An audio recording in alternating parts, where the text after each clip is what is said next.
Good afternoon. Often, companies, depending on their size, can be divided into several geographically distributed sites. For example, a single company might occupy 2 or more offices, each equipped with a variety of essential network devices such as computers, servers, video surveillance systems, and much more. As a rule, network devices from different networks can't communicate with each other without additional configuration, and Sigur equipment is no exception. That's exactly what this video is about. It's worth mentioning what a network and an IP address actually are. Simply put, a network is what allows you to connect multiple devices together, whether it's computers, servers, phones, or much more. And for one computer to send a file to another, it needs to know where to send that file. In other words, it needs an address. That identifier is the IP address. This way, we get a space where network devices exist, each assigned a unique address to ensure proper information exchange between them. An access control system, ACS, is also part of the network infrastructure, since all its network components have their own IP addresses and exchange information with each other. The server, client workstations, and controllers interact within the network using strictly defined network ports and data transfer protocols, TCP and UDP. Which protocol is used for each system component as well as the main ports used by the system by default are described in detail in the documentation on our official website. The link is below the video. So there are only 2 of the most common scenarios for configuring network communication between ACS components. The most common one is when all system components are on the same network. We have a separate video on how to set up a new Sigur controller on the same network as the server, and a more specific, but no less important case is when all system components are physically separated from each other and you need to ensure their interaction at a geographically distributed site. Let's take a closer look at the second scenario. Before we begin, I want to point out that configuring traffic routing at the sites is the responsibility of system administrators. So to carry out all the necessary settings, you should first contact your current IT specialists. Let's clarify the situation. We have an existing server located in the main office, and there is a controller remote from the server in another office and therefore on a different network. Simply specifying the so-called local network parameters of the devices for their proper interaction will not be enough in this case.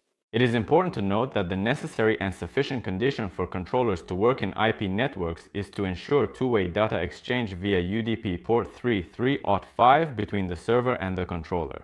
Broadly speaking, there are 2 ways to achieve such interaction. The first is the so-called port forwarding. Let's break it down in detail. We have a server in one office and a router that creates its own network there to connect all the devices. And there's a controller in another office which also has its own router. For proper interaction, it is enough to open UDP port 3.3.5 in the router settings on both the server side and the remote controller side. This way, we provide the necessary and sufficient conditions for information exchange between the server and the controller in different networks.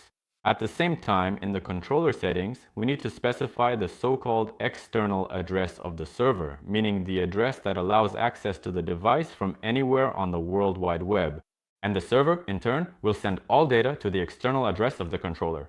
Since we explicitly opened a port in the routers for data exchange, traffic from the server's external address to the controllers will be redirected to the controller's internal address, and vice versa. It's important to note that this method is highly vulnerable, as device communication is unprotected. Traffic can be intercepted or a so-called attack carried out if packet origins and destinations are known. Another significant drawback is that you have to open a separate port on the controller's router for each controller in order to ensure that the server's traffic reaches the correct device directly. Otherwise, an error will become an obstacle to achieving the goal: proper traffic routing and the operation of controllers at a geographically distributed site. The second method is to set up a so-called VPN tunnel. Let's recall the necessary and sufficient conditions for controllers to operate in IP networks. Two-way information exchange with the server via UDP port 3.3.0.5. Only in the case of port forwarding did we have to use the external addresses of the server and controller for proper traffic routing. With a VPN tunnel, however, we explicitly specify the necessary parameters in the routers on both the controller and server sides, thereby merging 2 completely different networks into one. In other words, all devices on the server's network will be able to freely exchange information with all devices on the controller's network. At the same time, the device's local addresses will be used, not their external ones.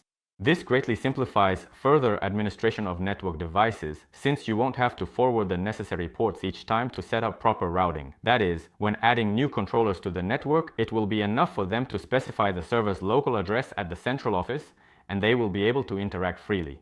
An important advantage of using this method is that all traffic will be protected from intruders, since a VPN allows you to establish a secure connection. So we've covered the conceptual features of how Sigur controllers operate in IP networks and the ways to organize network communication with the server at geographically distributed sites. That's all from me for now. See you next time!